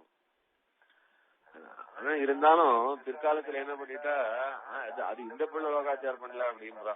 அது போட்டோம் அப்படின்னா திருச்சென் போர்வா ஏதாவது சொல்லத்தான் சொல்லுவா. அந்த பிள்ளலோகாச்சார் சுவாமி தேசிகனிடத்துல அவ்வளவு ஈடுபட்டு இருந்தார். ஆனா அதெல்லாம் ரொம்ப பிற்காலத்துல ஏற்பட்டது. அதுக்கு முன்னாடியே அவர் நிறைய பிரவச்சனம் பண்ணதுனால அந்த பிரவச்சனம் தான் நிலைச்சு போச்சு. ஏன்னா திருவாயூர் பிள்ளை முதலான எல்லாம் அந்த பிள்ளலோகாச்சாருடைய அவர் முன்னாடி பண்ணிட்டு இருந்த அந்த பிரவச்சனத்துல ஈடுபட்டு அதையே தானும் கடைபிடிச்சு அப்படியே மனவாள மாமனுக்கு சொல்லிக் கொடுத்து அப்படியே பின்னாடி சம்பிரதாயம் பிரிஞ்சு போச்சு. இதுல இது எதுக்காகன்னா பிரிச்சது யாரு எதுக்காக அப்படின்றத மாத்திரம் சொல்லிட்டோம்னா பிரியாதவா யாருன்னு தெரியும். அது பிரிச்சது சரியா அப்படின்னா சரியில்லைன்னு தெரிஞ்சு கொடுத்தோம்னா அதை பிரியாம நிக்கிற நாம ரொம்ப சரின்னு நமக்கு தெரியும். அதுக்காக இத சொல்ல வந்த இடத்துல கொஞ்சம் அவளை பத்தி கொஞ்சம் நல்லா உறுத்தி சொல்ல வேண்டியதா போச்சு. அந்த உறுத்தி சொல்றது அவளை அவளிடத்துல அபச்சாரப்படணும், அப்படி அபச்சாரப்பட்டு ஒரு பாவம் நமக்கு வரணும் அப்படின்ற அந்த மாதிரியான எண்ணம் எல்லாம் இல்ல. அது ரொம்ப பயம் கூட தான் அது. பயப்பட்டு பாவத்துக்கு பயப்பட்டும் அதே சமயம் விளக்கறதுக்கு பயப்பட்டோம்னு நிறைய விஷயங்களை மறைச்சிட்டதுனால என்ன பொதுவா தோன்றதுன்னா நம்மளை போலத்தான் எல்லாரும் அப்படின்னு தோன்றது கிடையாது. நம்மளை போல ஒருத்தரும் ஆக முடியாது. நாம தான் நம்முடைய சம்பிரதாயத்துக்கு ஏத்தம்தான். தேசிகன் போல ஒருத்தர் ஆச்சாரியர் அமைய முடியாது. தேசிகனிடத்துல அவதாரப்பட்டவாள்லாம் கூட திருத்திட்டு தான் போனா. அப்படித்தான் தேசிகர்கள் இருந்தார். அப்படியான சம்பிரதாயம் இந்த தேசிகனைத்தான் நமக்கு காட்டி கொடுத்தவர் வாதிகம் சாம்புவார் என்று சொல்லும்படியான அப்புள்ளார். இன்னைக்கு அப்புள்ளாரை பத்தி தான் சொல்லணும்னு ஆரம்பிச்சேன். ஏன்னா அப்புள்ளாரை பத்தி இன்னும் ஒரு அக்ஷரம் கூட சொல்லல. அதுக்கு முன்னே ஆரம்பிச்சது 1 மணி நேரம் ஆகிப்போச்சு. இந்த அப்புள்ளார் காலத்துல தான் பிரிச்சுண்டா. அதான் இந்த விஷயம். அப்புள்ளாரோட சுதர்சன சூரியம் வடக்கத்தொரு வீதி பிள்ளை பெரியவாள் எல்லாரும் காலக்ஷேபம் பண்ணும் போது இந்த வடக்கத்தொரு வீதி பிள்ளை மாத்திரம் நலாதுரமாள் காலக்ஷேபம் அவருக்கு சரிப்படாம இருந்தாலும் நலாதுரமாளிடத்திலே அவரை பத்தி அபச்சாரமாயும் ஒரு வார்த்தையும் சொல்லக்கூடாதுங்கிறதுனால அவரை பத்தி ஒண்ணுமே எழுதல. இதே கிடாம்பியாச்சான பத்தி எல்லாம் அபச்சாரப்பட்டு எழுதியிருக்கா வீட்டுல கிடாம்பியாச்சான பத்தி அபச்சாரப்பட்டு எழுதியிருக்கா வீட்டுல. ஒன்னும் அபச்சாரப்படாதவா கிடையாது. இதே பிரச்சனை 17 மனுஷானாம் பிரசம்பவதி தூக்கிதா என்றதான இந்த வியாக்கியானத்துக்கு பட்டர் சாதிச்ச வியாக்கியானத்தை கேட்டு ஆப்பான் தேரந்தோர் அரையர் என்கிறவர் ஆச்சாரியிடம் போய் சொன்னாராம். என்ன கருணையே பிரதானம்னு சொல்றாரு. அப்படி கருணையே பிரதானம்னு சொல்லச்சே பெருமாளுடைய தயையானது எப்பேற்பட்டதுன்னா மனுஷாளுடைய துக்கத்திலே பங்கெடுத்துக் கொண்டு பெருமாள் தானும் துக்கப்படுவார் அப்படின்னு சொல்றாரே அப்படின்னு கேட்டதுக்கு அதுக்கு கிடாம்பி ஆச்சாரம் சாதிச்சாராம். அது ராமனுடைய கல்யாண குணத்துல அவதாரத்திலே ஏற்பட்ட கல்யாண குணம். அது அவதாரத்திலே பிரஜைகளோட தான் கலந்து பெருமாள் நடந்த அது என்ன ஆச்சரியம். பெருமாள் எவ்வளவு கருணாமூர்த்தியாக எப்பேற்பட்ட ஆனந்தமூர்த்தியாக இருக்கிறவன் ஜனங்களோட கலந்து கொண்டு அந்த ஜனங்களோட கலந்து கட்சி அந்த ராஜாபானவன் ஜனங்கள் எப்படி பரிபாலிக்கணும்னா தன் துக்கம் அவளுடைய துக்கம் தன் துக்கமா பரிபாலிக்கணும்னு பெருமாள் இங்கே நடத்தி காட்டுவது அது அபிநயம். அது ராஜாவானவன் எப்படி இருக்கணும்னு அபிநயம் நடத்தினா இதை கொண்டு போய் அவர் ஆப்பாந்துறை பட்டர் கிட்ட சொன்னார்னா பட்டர் சொன்னாராம் இது குணப்பிரகரணமோ தோஷ பிரகரணமோ ஒண்ணு கேட்டார்னு எழுதி வச்சிருக்கா.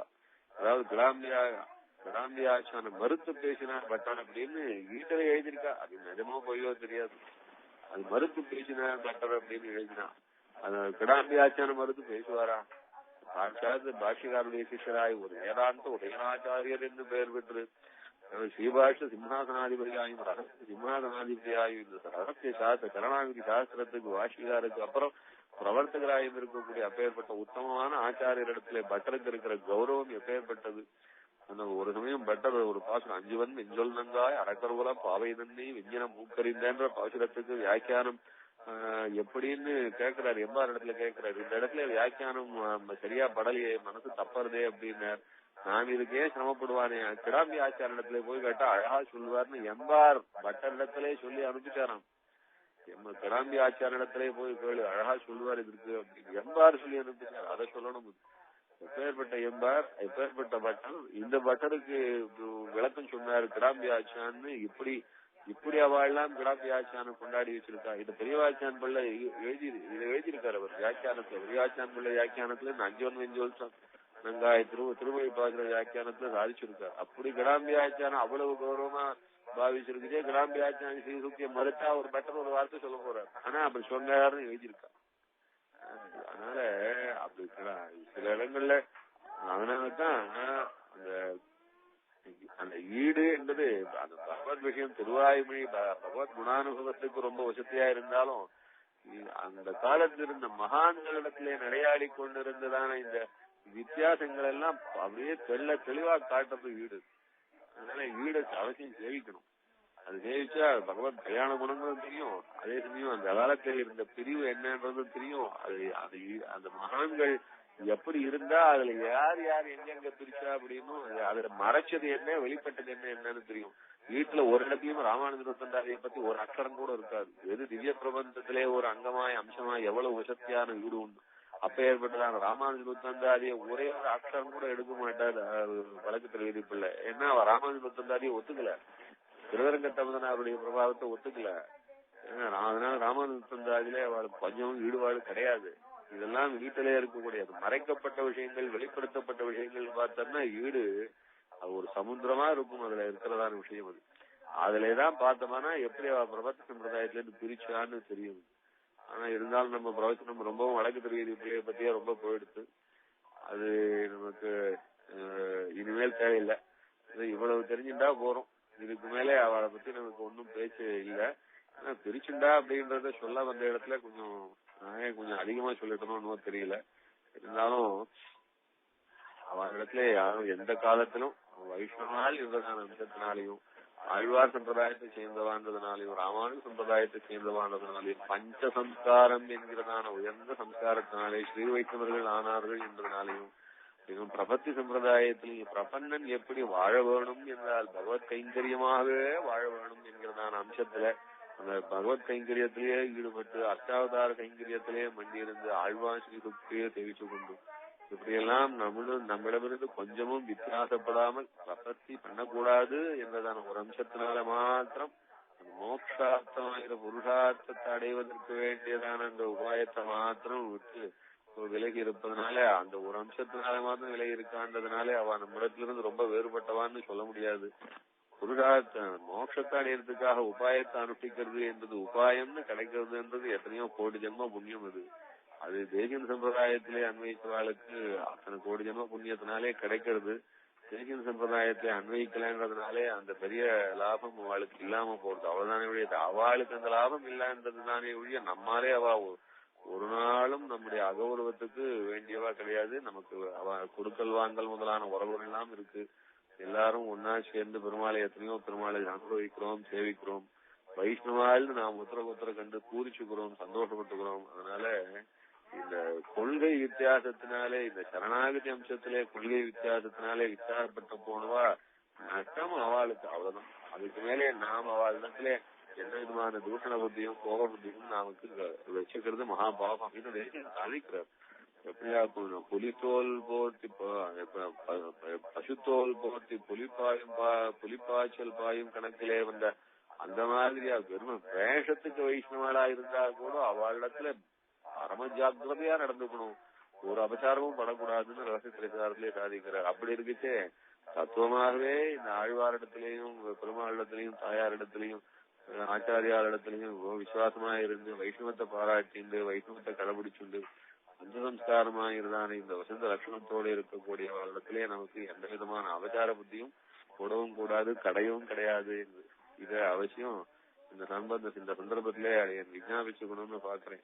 ஏன்னா பிரிவு என்று சொல்ல வேண்டிய இடத்துல ஏன் பிரிஞ்சான்னு சொல்ல வேண்டிய இடத்துல கொஞ்சம் உறுத்தி சொல்ல வேண்டி இருந்தது. அந்த உறுத்தி சொல்ல வேண்டி இருந்த எதனால அப்படின்னா நாம் ஒரு நிலைப்பட்டு கலங்காமல் காப்பாற்றின்னு வந்த சம்பிரதாயத்திலே நம்ம சம்பிரதாயத்திலே சரணாக சம்பிரதாயத்திலே நாம் நிலை நிற்கிறோம்னு தெரிஞ்சுக்கிறதுக்காக சொன்னதை விட அபச்சாரப்படுறதுக்காக சொல்லல. இந்த வாரம் நாம் அப்புள்ளார அனுபவிக்கதான் ஆரம்பிச்சோம். ஆனா அப்புள்ளார பத்தி ஒன்னும் வார்த்தையே சொல்ல முடியல. மேற்கொண்டு அடுத்த வாரத்திலிருந்து பராதுரம்மாளுக்கு கீழே அப்புள்ளாருக்கு கீழே நமக்கு கிடைச்சதான பாஷ்யக்காரரே இன்னொரு அவதாரமோ பெருமாளே ஒரு அவதாரமோ என்று சொல்லும்படியான சுவாமி நிகமாந்த மகாதேசிகனாக இருந்த உத்தமோத்தமான ஆச்சாரியருடையதான சரணாரவிந்தங்களிலே ஈடுபட்டு சுவாமி தேசிகனுடையதான வைபவத்தை அடுத்த வாரம் முதற்கொண்டு ஆரம்பிக்கலாம்னு நினைக்கிறேன். எப்படி பெருமாள் பாகவதால் எப்படி சங்கல்பிக்கிறாளோ அதுபடி நடக்கும். கவிதா சிம்மாய கல்யாண குணசாலினி ஸ்ரீதே வெங்கடேசாய வேதாந்த குரவே நமः.